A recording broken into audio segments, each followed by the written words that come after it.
What if I told you that the greatest adventure novel of all time is not fiction, but a watered-down version of reality, which was far more terrifying? We are used to seeing Robinson Crusoe as a noble hermit in neat goatskins, who calmly settles into his new life. But the real-life prototype for this character went through hell that would have broken any modern person in a week. The story of Scottish sailor Alexander Selkirk is not a fairy tale about friendship with Friday, but a chronicle of a brutal struggle with madness, hunger, and absolute silence. It is an experiment on the human psyche, staged by fate itself on the backdrop of a remote Pacific island. Watch the video to the end, and you will learn what one single mistake in his calculations nearly cost him his life, and why salvation turned out to be harder for him than loneliness. 100.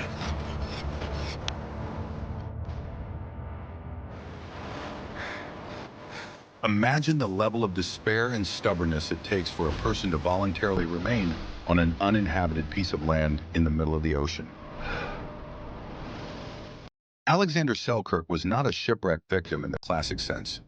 No one threw him overboard by force. He was a navigator on the privateer ship St. Ports, and being an experienced sailor, understood that the rotten hull of the ship would not withstand further sailing. The conflict with Captain Stradling reached a boiling point, and Selkirk, in a fit of rage, demanded to be dropped off at the nearest island in the Juan Fernandez archipelago. He was sure that the crew would support his mutiny or that the captain would change his mind. But the boat with his belongings simply touched the sand and sailed back. The moment the oars hit the water, taking him away from the ship, his confidence instantly turned to panic. He shouted after them, begging them to take him back, but the captain just laughed, considering it an excellent lesson for the rebel. Selkirk was left standing knee-deep in water, watching the sails disappear, which were his last connection to civilization. All he had left was a chest of clothes, navigational instruments, a mess tin, a pound of tobacco, a flintlock rifle, and a Bible. This set of items became his only arsenal in the war against the wilderness, which was supposed to last a few weeks, but dragged on for years. The first days on the island turned into a monotonous nightmare of fear and denial. He stayed close to the shore, staring at the horizon for hours, hoping to see the sail of a returning ship. The sound of the surf, which is usually soothing, sounded like an endless sentence here, reminding him of his complete isolation. The nights were filled with the frightening sounds of the jungle and the roar of sea lions, which seemed like monsters in the darkness. Selkirk slept fitfully, clutching his musket, even though there were no enemies on the island except those of his own imagination. Hunger became his first real enemy, forcing him to overcome his apathy and depression. The supplies left to him from the ship were negligible and ran out in the first few days. He had to collect shellfish on the shore. But even this process required effort that his fear-worn body did not have the resources for. He ate just enough to stay alive, unable to find the strength to hunt properly or search for better shelter. His whole world narrowed to a strip of beach in the horizon, which remained treacherously empty. It soon became clear that his grim predictions about the fate of the ship St. Ports had been prophetic. The ship did indeed sink shortly after leaving the archipelago, and almost the entire crew perished in the abyss. The few who survived were captured by the Spanish and rotted away in Peruvian prisons, becoming slaves. The irony of fate was that, left completely alone on the island, Selkirk turned out to be the only lucky one of the entire crew. But in those first weeks on the shore, he did not know this and cursed his choice every second. The sailor's psychological state rapidly deteriorated, pushing him to the brink of suicide. He often put a gun to his temple, thinking that a quick death was better than a slow decline into obscurity. The absence of human speech, familiar social rituals, and alcohol, to which sailors of that time were addicted, caused severe withdrawal symptoms. His mind, deprived of external stimuli, began to devour itself. giving rise to hallucinations and bouts of causeless terror.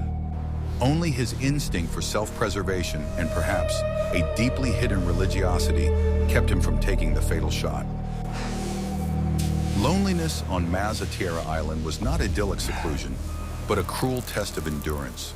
Although the island was rich in resources, it was in no hurry to give them to a man accustomed to taking everything by force or money. The laws of the maritime hierarchy did not apply here. There was no one to command and no one to report to.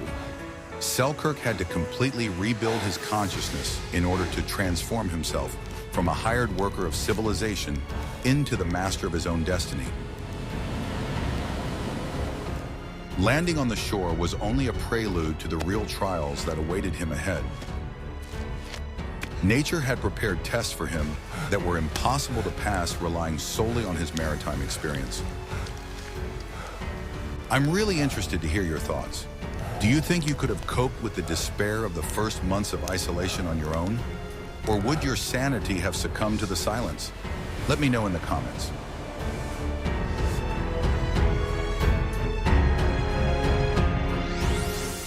Ready to learn the truth about who became Selkirk's main enemy in the first nights?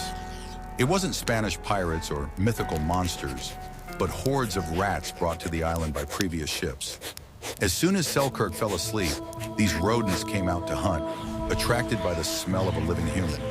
They brazenly gnawed at his clothes and even tried to bite his legs and arms, turning every night into torture. The inability to sleep normally exhausted the sailor more than hunger and loneliness combined. The fight against the rodents seemed hopeless, as their population on the island was huge and uncontrolled. The usual methods of defense did not work, and it would be madness to waste precious gunpowder on shooting small pests. The rats felt their impunity and became increasingly aggressive, depriving Selkirk of his last refuge: sleep. He urgently needed a solution that did not depend on the limited resources brought from the ship. And here nature itself suggested a solution based on biological balance. In addition to rats, the island was inhabited by feral cats, also left there by sailors in years past. These animals were cautious and did not approach humans, but they were natural enemies of rodents. Selkirk realized that his salvation lay in taming these small predators. He began to leave part of his prey for them, luring the cats to his camp with goat meat. The taming process required patience, which the former rebel had never shown before. Gradually, the cats got used to the presence of humans and realized that they could get easy food near him. They surrounded his hut with an invisible protective barrier that the rats no longer dared to cross. Soon, dozens of cats were sleeping next to him, warming him with their heat and protecting his peace. This symbiosis with animals was Selkirk's first step toward restoring his mental balance. The purring of cats at night replaced human speech for him and created the illusion of home comfort. He learned to care for other creatures, which helped him not to become completely feral himself. The cats became his only family, army, and companions in this empty world. Having solved his sleep problem, Alexander was able to focus his energies on building a more reliable shelter. He built 2 huts out of pimento wood, covering them with long grass and palm leaves. One hut served as his bedroom and kitchen, while the other was a place for prayer and storage. The division of space was an important psychological technique that imitated civilized life. But even after defeating his minor enemies, Selkirk faced a new problem that could not be solved by taming.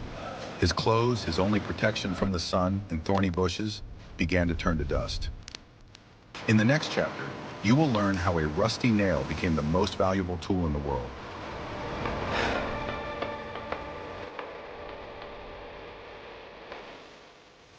Want to know a secret that will change your perception of the value of things? When Selkirk's clothes finally rotted away under the influence of the humid climate and constant wear, he faced a serious threat. Walking naked in harsh scrub and the scorching sun meant constant injuries, burns, and insect bites. He had to reinvent the art of tailoring without needles, thread, or fabric. All he had at his disposal were the skins of dead goats and old rusty nails pulled from the boards of a ship's chest. Making a needle was a real engineering feat for a man accustomed to using ready-made tools. Selkirk spent hours grinding the nail against stones, shaping it and sharpening it. It was meditative, painstaking work, where one wrong move could break the blank.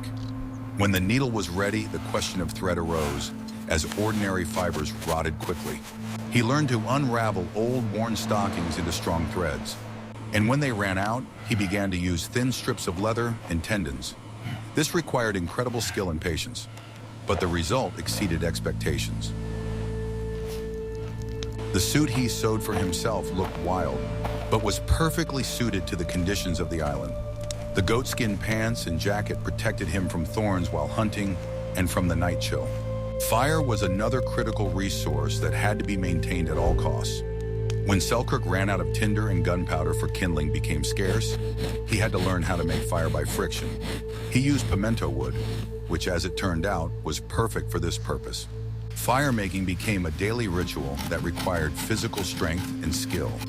But fire did more than just allow him to cook hot food, which was critical for digestion. It was a symbol of civilization, the center of his small universe, driving away the darkness. The smoke from the fire also served as protection from annoying insects that could carry disease. Selkirk's culinary experiments also deserve special attention. He discovered a local cabbage palm, the tops of which tasted like regular cabbage. It became an excellent source of vitamins and added variety to his meat-based diet. So, Alexander Selkirk, a simple sailor, became an engineer, tailor, cook, and leather worker, all rolled into one. His wild inventions were the height of rationality and functionality. But while he had his daily life sorted out, time was working against him. Don't forget to like this if you admire human ingenuity.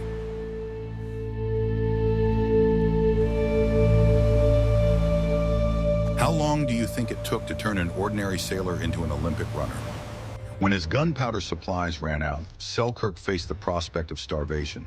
Hunting with a gun was easy, but now he had to catch fast and agile goats with his bare hands or with primitive weapons.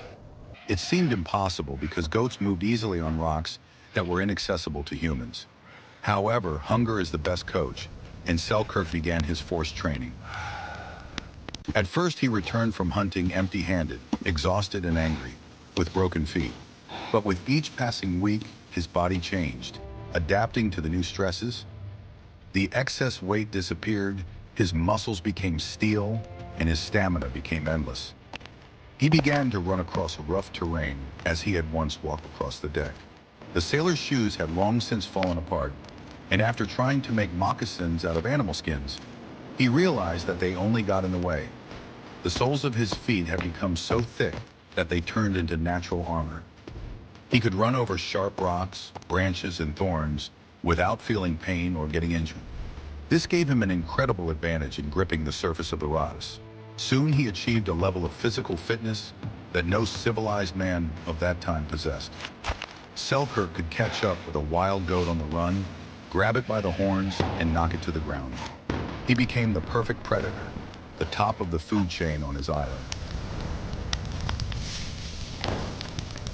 The diary that Selkirk kept, or later recounted, mentions that he killed more than 500 goats during his stay.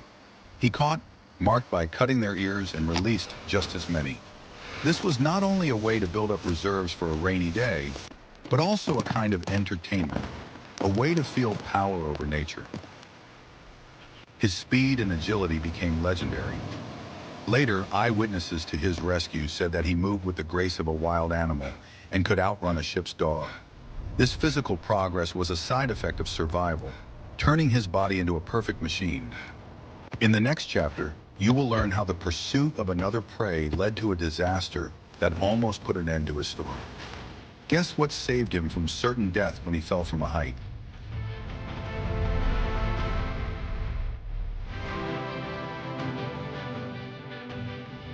One day, while chasing a particularly nimble goat, Alexander's instincts failed him. Carried away by the thrill of the hunt, he stopped watching his step, focusing all his attention on his prey. He drove the animal into thick bushes at the edge of a high cliff, confident that the goat had nowhere to go. Selkirk made a decisive leap to grab the animal, but did not notice that the edge of the cliff was hidden by thick vegetation. Together with the goat, he fell from a great height, It was a fall that would have ended in certain death or, at the very least, a broken spine. In the absence of medicine, any serious injury meant a slow and painful death from dehydration and pain. Selkirk flew several dozen meters, hitting ledges and branches. When he came to, the sun was high in the sky, but he couldn't tell how much time had passed. It turned out that he had been unconscious for 3 days, according to other sources, 24 hours, but he had lost all sense of time. His body was covered in bruises, but to his surprise, he found that his bones were intact. He tried to move, and a sharp pain immobilized him.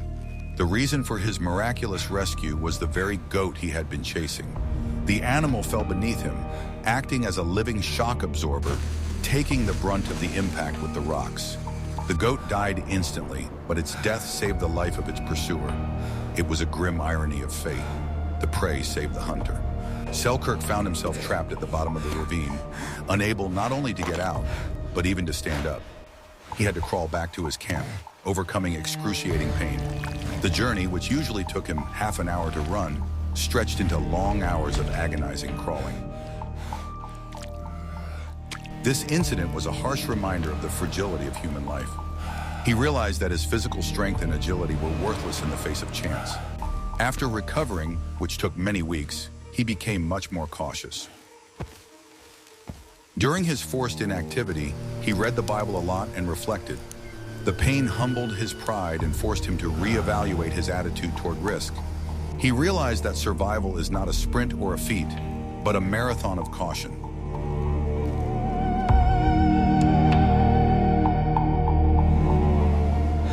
Are you ready for the shocking truth? Selkirk's greatest fear was not wild animals or hunger, but rescue. More precisely, rescue by the wrong people. In those days, the ocean was teeming not only with English privateers, but also with Spanish warships. Spain and England were at war, and for the Spanish, any English sailor in these waters was a pirate and an enemy to be destroyed or sent to penal servitude. During his imprisonment, Selkirk saw sails on the horizon several times. Each time, it caused a storm of emotions, hope mixed with horror. He had to accurately determine the nationality of the ship before sending a distress signal. A mistake could cost him his freedom or his life. Once, 2 ships approached the island and dropped anchor. Selkirk, losing his vigilance in his joy, lit a signal fire and went ashore, waving his arms. But when the boat approached, he heard Spanish being spoken. His joy instantly turned to icy terror. The Spaniards saw him and immediately opened fire. Instead of rescuers, a punitive detachment landed on the shore. Selkirk rushed to run deeper into the island, using all the skills he had acquired during years of solitude. A deadly race began, with his life at stake.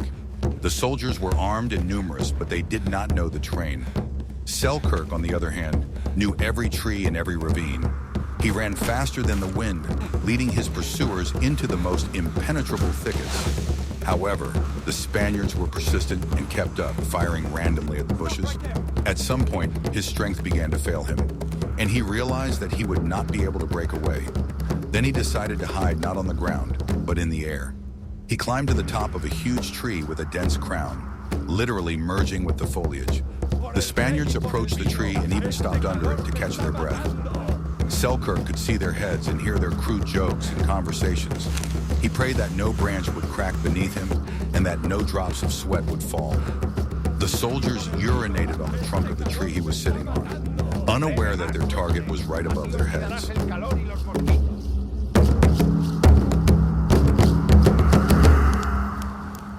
Loneliness is a mirror that you cannot look into for too long without seeing a monster there.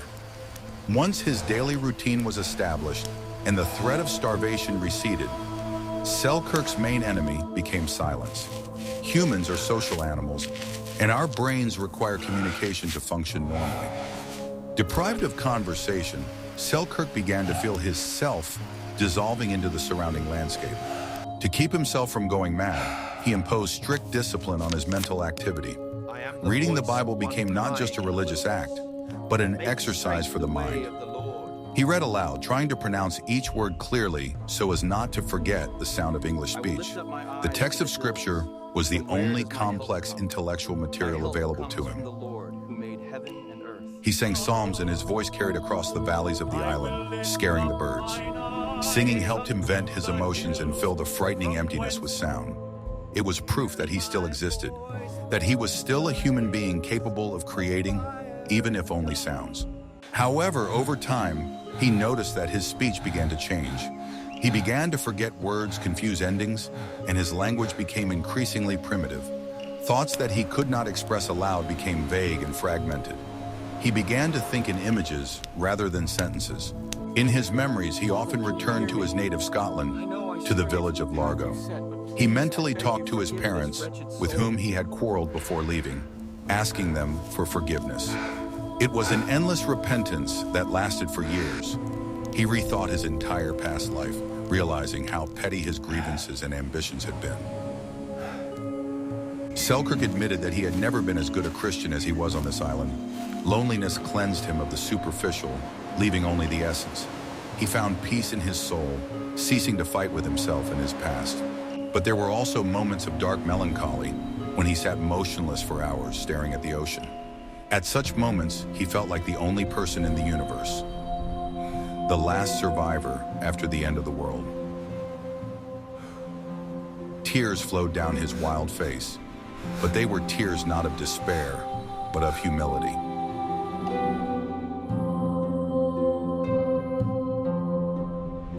On February 1st, 1709, sails appeared on the horizon again. This time, they were two English privateers, the Duke and the Duchess, commanded by Woodes Rogers. The most surprising coincidence was that the navigator on one of them was William Dampier, the very man under whose command Selkirk had embarked on his fateful voyage. Dampier knew Selkirk and could confirm his identity. Selkirk, seeing the English flags, lit a huge signal fire. This time he had no doubts and did not hide. The fire was spotted and a boat was lowered from the ships. The sailors approached the shore cautiously, fearing a Spanish ambush. When they landed, a strange sight met their eyes. They were greeted by a man dressed from head to toe in goatskins, bearded and wild in appearance. He tried to say something, but his speech was incoherent. He had half forgotten the language and uttered words, breaking them off mid-sentence. Selkirk was so overwhelmed with emotion that he could not even drink the rum his rescuers offered him. The taste of alcohol, which he had missed so much at first, now seemed disgusting to him. He had lost all connection to the world of men, except for the desire to be among them. Dampier immediately recognized his former subordinate and gave him a glowing recommendation to Captain Rogers. He called Selkirk the best sailor he knew, and that sealed the recluse's fate. Instead of becoming a mere passenger, Selkirk was immediately given the position of first mate. His physical condition impressed the crew. He was stronger and more resilient than any sailor on the ship. Selkirk climbed the mast with ease and performed heavy work, while the crew suffered from scurvy and weakness after a long voyage.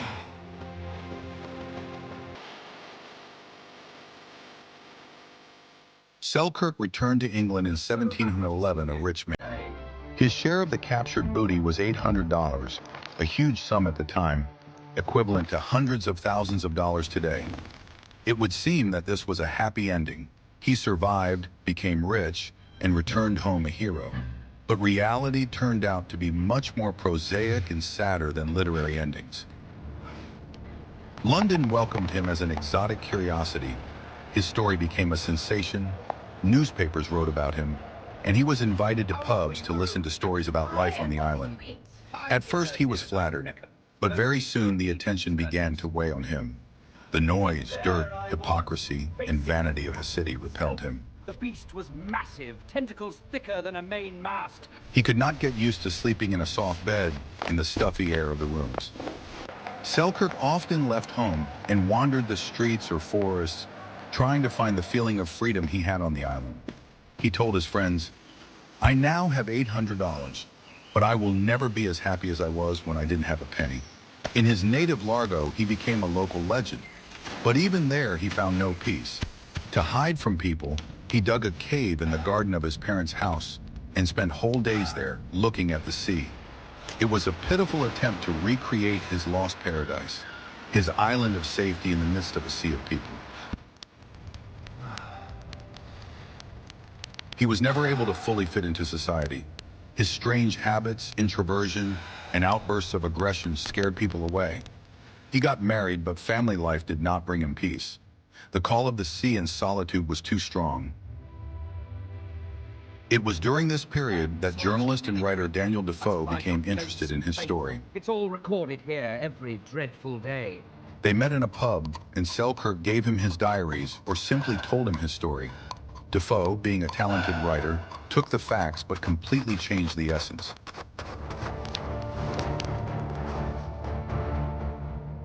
Selkirk's return to the Navy was not a pursuit of profit, but an escape from life on land.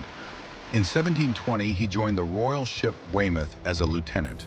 He was no longer the bold young man rebelling against the captain, but a stern, experienced officer who knew the value of discipline and life. Service in His Majesty's Navy was different from the freedom of piracy. Strict order reigned here, but the living conditions of the sailors remained terrible. Ships were breeding grounds for disease, especially in tropical waters. The Weymouth was sent to the coast of West Africa to fight pirates. The fate that had kept him on an island among rocks and wild goats turned away from him in the cramped cabin of the ship.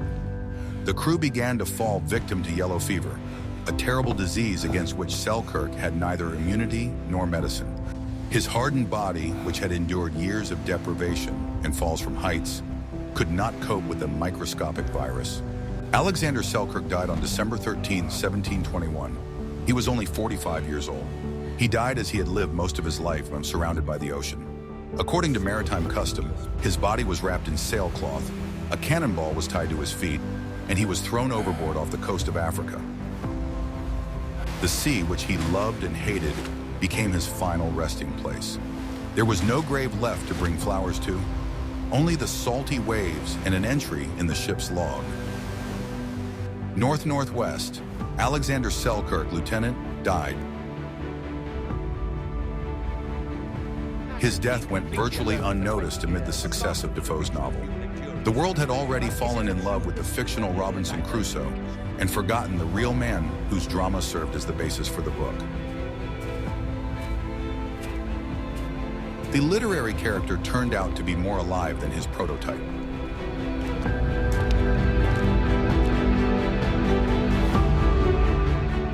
Alexander Selkirk conquered the island but lost to civilization. His story makes us wonder, what does a person really need to be happy? We surround ourselves with things, gadgets, and noise, afraid to be alone with ourselves, while a simple Scottish sailor found peace in his soul with only a Bible, goats, and the starry sky above his head. Perhaps true freedom is not the ability to buy whatever you want, but the ability to get by with little and not depend on anyone. What would you take with you to a desert island if you could only choose 3 items? Suggest your options in the comments and let's discuss whose survival strategy would be the most effective. Subscribe to the channel so you don't miss new stories about people who have challenged fate.